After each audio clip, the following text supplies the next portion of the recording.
മറ്റേ അവിടെ മൂലയിലൊക്കെ ഇങ്ങനെ അടിഞ്ഞു ഉണ്ടായി അവിടെ നിൽക്കും. ഫുള്ള് അയിമയുണ്ട് ഉണ്ടോ? ആ അവിടെ ഈ മൂലയല്ല അതാ എടുത്താന് എടുത്താന് ഇല്ല അത് ക്ലിയർ ആകാന് അടുത്ത ആഴ്ചക്ക് കഴിയും പോണാരാന്ന് നോക്കിയാൽ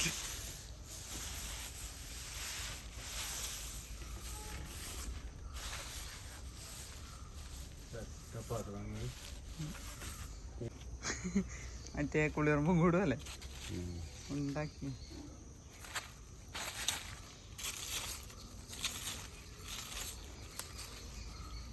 ഈ അരിയും കുഴപ്പമില്ലല്ലോ.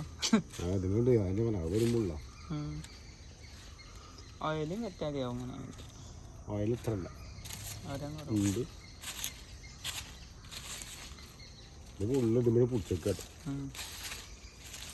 കഴിഞ്ഞിട്ട് ഒരുപാട് വലിച്ചെറിഞ്ഞാൽ മതി. തങ്കേശക്കാള സാധനമൊന്നും അല്ലല്ലോ പൈസ വാങ്ങി.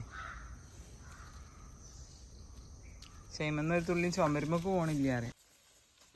ഹലോ, അപ്പോൾ ഇന്നത്തെ ഒരു വീഡിയോ ചെറിയൊരു വീഡിയോ ആണ് കേട്ടോ. അപ്പോൾ നിങ്ങൾക്ക് വീഡിയോ കണ്ടപ്പോൾ തന്നെ മനസ്സിലായിട്ടുണ്ടാവും.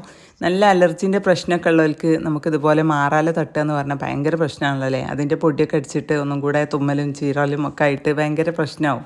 അപ്പോൾ അങ്ങനത്തെവർക്കൊക്കെ യൂസ്ഫുൾ ആയിട്ടുള്ളൊരു ടിപ്പാണ്.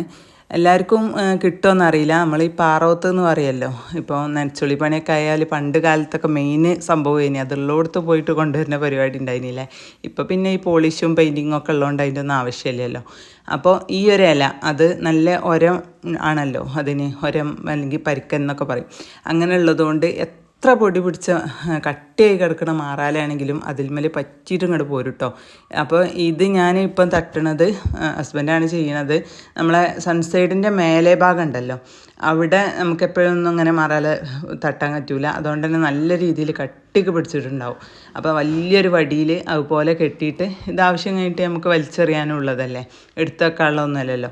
അപ്പോൾ അതുകൊണ്ട് തന്നെ നല്ലോണം അമർത്തി പ്രസ് ചെയ്യേണ്ട ആവശ്യമില്ല. അങ്ങനെ ആകുമ്പോൾ ചിലപ്പോൾ ഈ പച്ച ആ ഒരു ഇലൻ്റെ കളറ് ചുമരിൽ പിടിക്കാൻ ചാൻസ് ഉണ്ട്. ജസ്റ്റ് ഇങ്ങനെ അങ്ങോട്ട് വലിച്ചു കൊടുത്താൽ തന്നെ ഒരു തുള്ളി എവിടെയും കട്ടി പിടിച്ച് നിൽക്കാതെ വളരെ സ്മൂത്തായിട്ട് ആ ഇലമേൽ ഒട്ടിയിട്ട് ഇങ്ങോട്ട് പോരും ചെയ്യും. ഒരു തുള്ളി പൊടിയും ഇല്ല കേട്ടോ. അല്ലെങ്കിൽ പൊടിയൊക്കെ പാറി ഭയങ്കര പ്രശ്നമാണല്ലോ. അപ്പോൾ ഇപ്പോൾ അതാ ചിമ്മിനിക്കൂടിൻ്റെ മേലെയാണ് ഈ കാണിക്കുന്നത്. അപ്പോൾ ഇത് ചെറിയൊരു ടിപ്പാണ്. പക്ഷേ ഈ ഒരു ഇല കിട്ടാനുള്ളവർ അല്ലെങ്കിൽ ഇതുപോലെ ഒരം അല്ലെങ്കിൽ പരിക്കനായിട്ടുള്ള കുറച്ച് ഹാർഡായിട്ടുള്ള ലീഫുകൾ കിട്ടാനുള്ളവർ ഇതുപോലൊരു പൊന്തായിട്ട് കെട്ടിയിട്ട് ഇങ്ങനെ ചെയ്ത് നോക്കണ്ട കേട്ടോ. നമ്മളിതുപോലെ ബാക്ക് സൈഡിൽ ഷീറ്റിട്ട ഇതിൻ്റെ ചുവട്ടിലൊക്കെ എപ്പോഴും ഒന്നും എത്തൂല. ഇപ്പോൾ നിങ്ങൾക്ക് ഈ വീഡിയോയിൽ തന്നെ കാണുന്നുണ്ടാവും.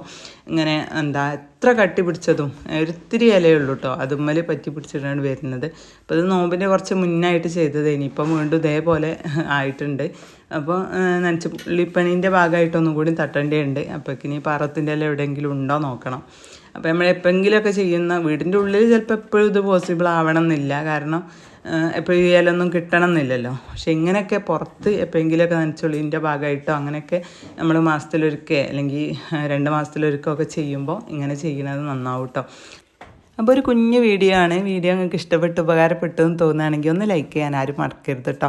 അതുപോലെ ഈ ഒരു ടിപ്പ് നിങ്ങൾക്ക് മുൻകൂട്ടി അറിയോ അതോ ആദ്യമായിട്ടാണോ ഒന്ന് കമൻറ്റ് ചെയ്യട്ടോ. കാണുമ്പോൾ നമുക്കൊരു സന്തോഷമല്ലേ. പിന്നെ മറ്റുള്ളവർക്കൊക്കെ ഒന്ന് ഷെയർ ചെയ്ത് കൊടുക്കാം കേട്ടോ.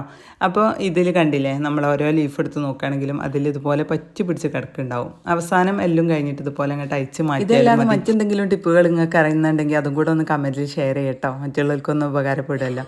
അപ്പോൾ നമ്മൾ ചാനൽ ഇഷ്ടപ്പെട്ടുണ്ടെങ്കിൽ സബ്സ്ക്രൈബ് ചെയ്യുക. മറ്റൊരു വീഡിയോ ആയിട്ട് വരുമ്പോഴേക്കും താങ്ക് യു.